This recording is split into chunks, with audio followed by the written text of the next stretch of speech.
Assalamualaikum warahmatullahi wabarakatuh dan selamat pagi. Hai semua, masih bertemu dengan Ibu Ririn di sini. Pada video pembelajaran kita hari ini, kita akan membahas mengenai sistem saraf dan gangguan pada sistem saraf. Pada video pembelajaran hari ini yang akan kita bahas pada sistem saraf yaitu yang pertama kita akan bahas mengenai ciri-cirinya, kemudian strukturnya, pengertiannya, dan jenis-jenis sistem saraf. Selain itu juga kita akan membahas mengenai gangguan apa saja yang berkaitan dengan sistem saraf. Baiklah, silakan disimak video pembelajaran hari ini. Sekarang kita akan masuk ke pembahasan materi mengenai sistem saraf. Yang pertama ada pengertian. Sistem koordinasi saraf adalah organ yang terdiri dari sel-sel neuron dan sel-sel pendukungnya. Sel saraf bekerja menggunakan perbedaan potensial listrik untuk mentransmisikan sinyal dari satu tempat ke tempat yang lainnya. Mentransmisikan ini sama dengan meneruskan. Yang kedua yaitu fungsi.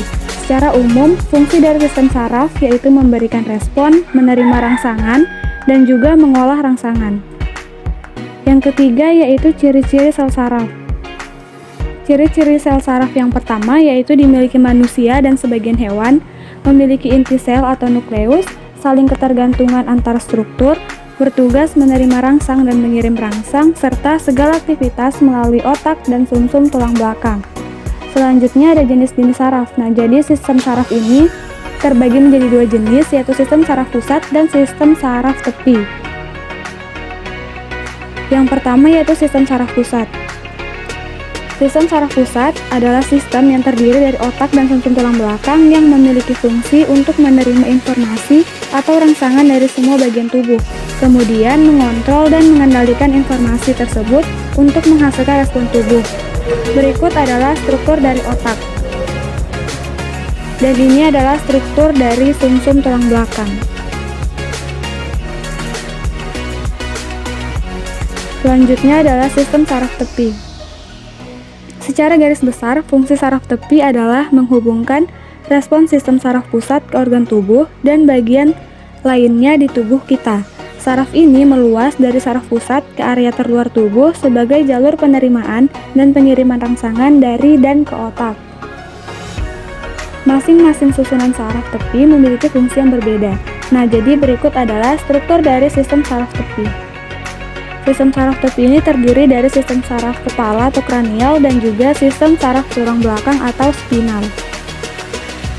Selanjutnya adalah gangguan pada sistem saraf. Penyakit saraf adalah semua gangguan yang terjadi pada sistem saraf tubuh, meliputi otak dan sumsum tulang belakang atau sistem saraf pusat, serta saraf yang menghubungkan sistem saraf pusat dengan seluruh organ tubuh yang disebut sistem saraf perifer. Gangguan pada sistem saraf yang pertama yaitu meningitis, peradangan pada selaput otak yang disebabkan oleh bakteri Neisseria meningitis atau virus. Yang kedua adalah epilepsi, kelainan pada neuron-neuron di otak sehingga tidak dapat merespon rangsang pada saat kambuh dan otot-otot rangka berkontraksi serta tidak terkontrol.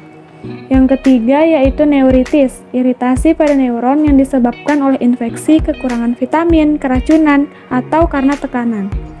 Yang keempat yaitu vertigo, kondisi yang membuat penderitanya mengalami pusing sampai merasa dirinya atau sekelilingnya berputar. Penderita ini dapat mengalami vertigo dengan tingkat keparahan yang berbeda-beda. Selain itu, masih ada gangguan lain pada sistem saraf, diantaranya sebagai berikut.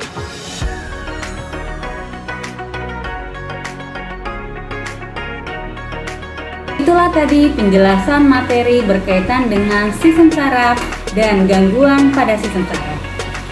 Apabila kalian masih belum memahami yang sudah dijelaskan tadi, silahkan putar ulang kembali video pembelajaran ini.